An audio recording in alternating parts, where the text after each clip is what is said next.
Okay, here's a short one by Barth again.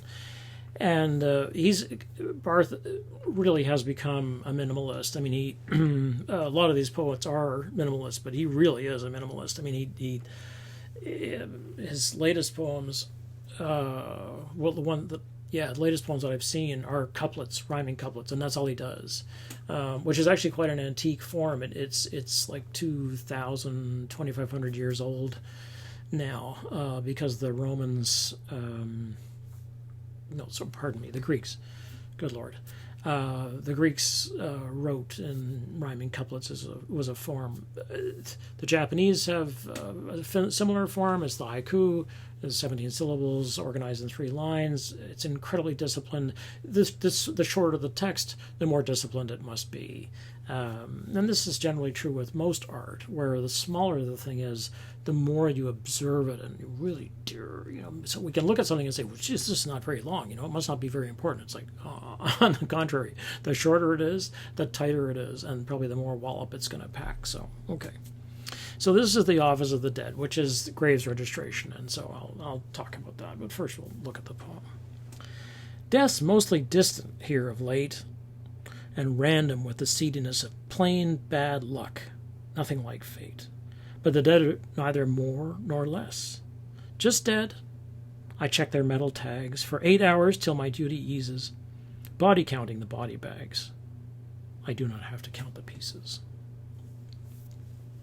Okay, so again, this issue of Graves registration is something which a number of people I know actually had to do this at different times.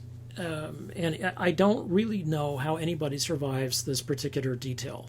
I know that now the Army trains people to be mortuary. They don't call them.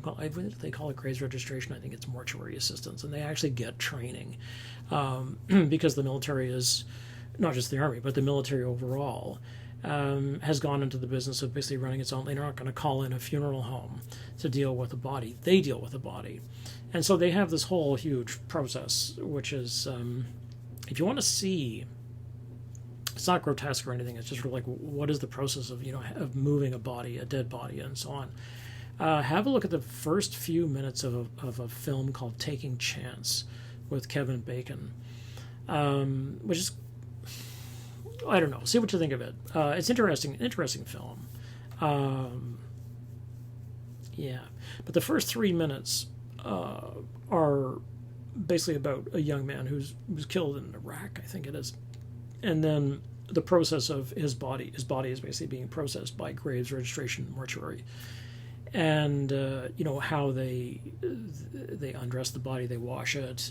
They take aside the effects, the soldier's effects, the wristwatch if there is one, and the medals and so on, and everything is sealed, and a lot of it is frozen for transport.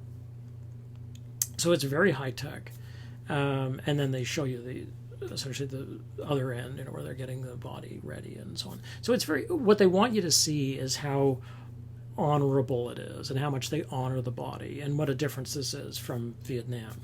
So in Vietnam, as I've talked about before, what you've got is a hut basically, which would not be air conditioned as far as I remember, for the most part, which means the bodies start to go bad fast, and so the smell is going to be intolerable. I mean, it's the tropics, remember. So if you think I don't know, your feet smell bad in the tropics, think about a dead body, right? It's not going to be a good thing.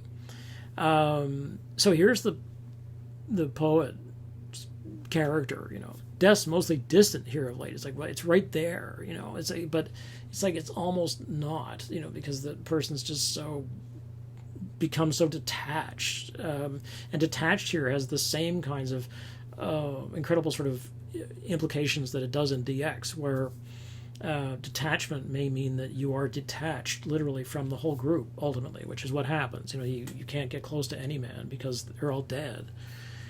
And random with the seediness of plain bad luck. It's like there's nothing honorable about this. It's like, oh, whoops, this person got killed. That was nothing like fate. And so we realize that we're in an ABAB rhyme scheme here. Right? There's a late seediness, fate, less.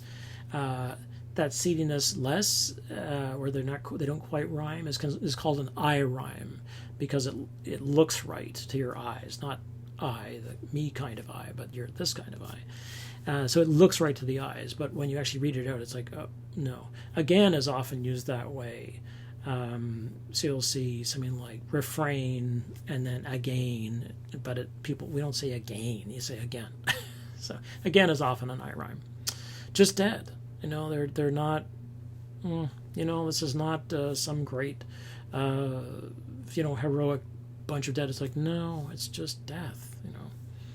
I checked their metal tags for 8 hours. So it's just like 8 hours. This is your duty.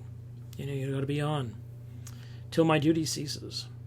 Body counting the body bags, and then this is a typical Barth ending where it's just savage. I mean, if you thought up to that point, it's like, oh well, this isn't so bad.